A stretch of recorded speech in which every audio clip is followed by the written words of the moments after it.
नमस्ते प्यारे विद्यार्थियों एवं साथियों। आज के इस वीडियो में ओलंपियाड प्रतियोगिता परीक्षा कक्षा 6 से 8 के लिए आए प्रश्न पत्र में अंग्रेजी सेक्शन के अंतर्गत जो 20 प्रश्न आए थे, उन 20 प्रश्नों में कुछ प्रश्न ऐसे हैं जो विद्यार्थियों को भ्रमित कर सकते हैं। तो उन्हीं प्रश्नों पर हम फोकस करेंगे और जानेंगे उनका सही उत्तर क्या है। तो जैसा कि आप देख पा रहे हैं, उन प्रश्नों को हमने यहाँ पर लिखकर रख लिया है और एक एक करके उन प्रश्नों का हम विश्लेषण करते हैं।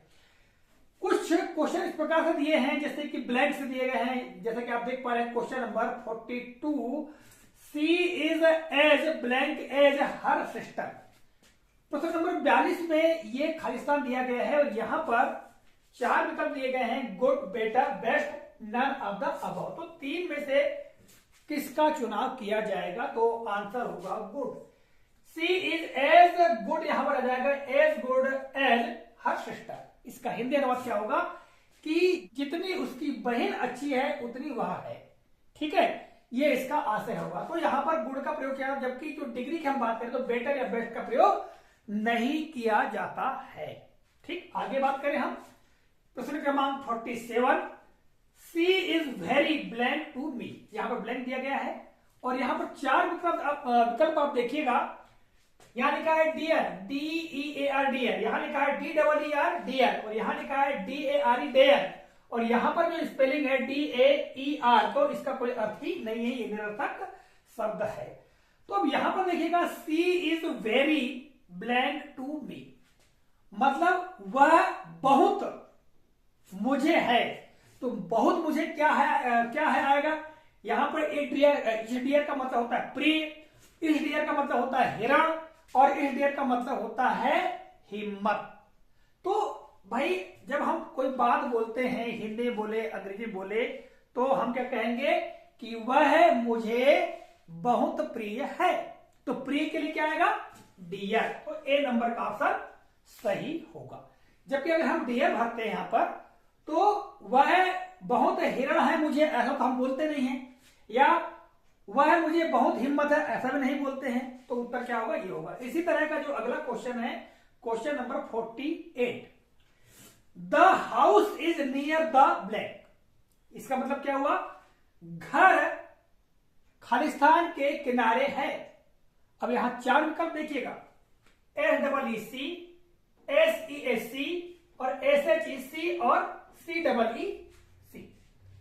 तो यहां पर आपको ज्ञात होना चाहिए कि SEEC का मतलब होता है देखना, SEAC का मतलब होता है समुद्र, और SHEC का मतलब होता है वह, जो कि जो स्त्रीलिंग है उनके लिए प्रयोग किया जाता है, और CEE ये एक निरर्थक शब्द है।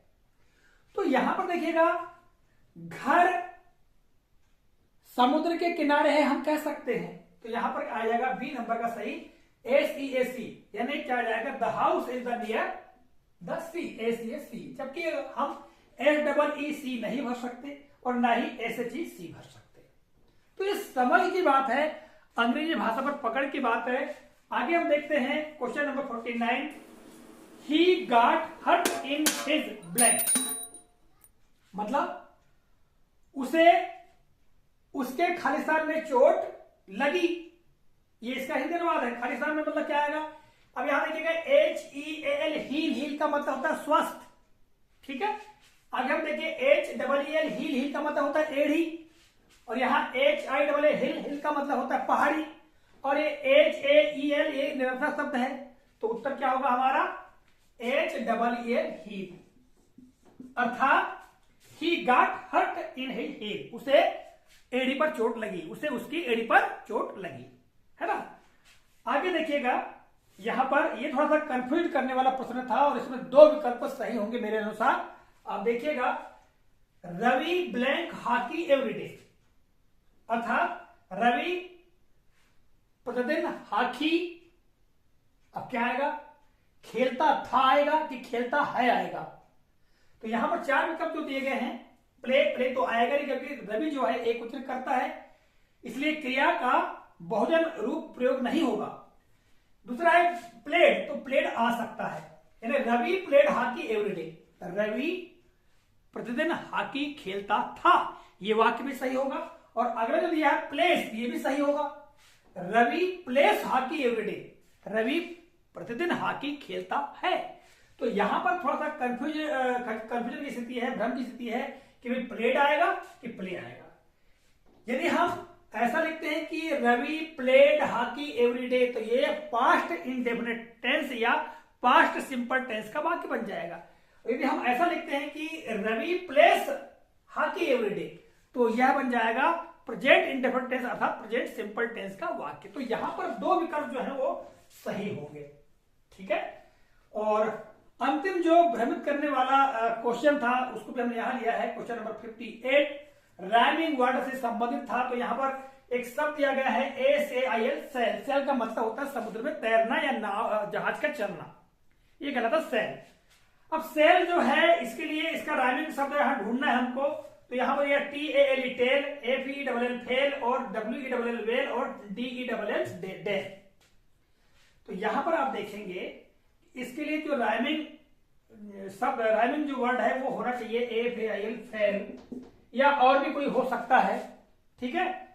तो ये तो दिया नहीं गया, यहां पर क्या दिया गया, ये अलग ही स्पेलिंग दी गई है। तो यहां पर इसका हालांकि उत्तर होगा TALE टेल, जबकि हम फेल, वेल और डेल की बात करें तो ये तो होंगे क्योंकि सब लगभग तीनों राइमिंग एक समान राइमिंग वर्ड्स है।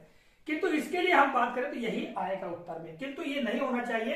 स्पेलिंग AIL अंत में इस प्रकार के शब्द होने चाहिए। तो इस वीडियो में हमने जो कंफ्यूज करने वाले क्वेश्चन थे उनके बारे में आपको पूरा डिस्क्रिप्शन देने का प्रयास किया है। आशा करते हैं वीडियो काफी उपयोगी और मजेदार लगा होगा। मिलेंगे अगले कालखंड में, तब तक के लिए जय हिंद।